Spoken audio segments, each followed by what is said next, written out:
యేసుదేవుడు కాడున్నోడొకడు, దేవుడు యెహోవా దేవుడు కాడన్నోడొకడు, అసలు బైబిలే దైవ గ్రంథం కాదన్నోడొకడు. అందుకేరా అలాంటోడు కోసం పుట్టాడు ఈ తరంలో జైశాలి. తప్పన్న వాడి కోసం, దేవుడు గొప్పాడని నిరూపించడం కోసం పుట్టాడు జైశాలి నా తండ్రి. ఆయన కడుపును నన్నెందుకు పుట్టించాడు? ఎవరిని విడిచిపెట్టకురా. ఎవడైనా బైబిల్ జోలికి వస్తే విడిచిపెట్టకు. నా బాధ కదండి, నా యేసునంటే బాధ నాకుండదా? నా యేసునంటే బాధ నాకుండదా చెప్పండి? మంచోడు కదండి.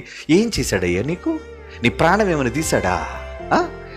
ఏమండి, ఆకలితుంటే అన్నం పెట్టమన్నాడు, చలితో ఉంటే బట్టలు ఇమ్మన్నాడు, క్షమించమన్నాడు, అవునా? హింసిస్తున్న వాళ్ళ కోసం ప్రార్థన చేయమన్నాడు. మంచి చేసినందుకు ఎందుకండి యేసు ప్రభువు కోసం బాధ?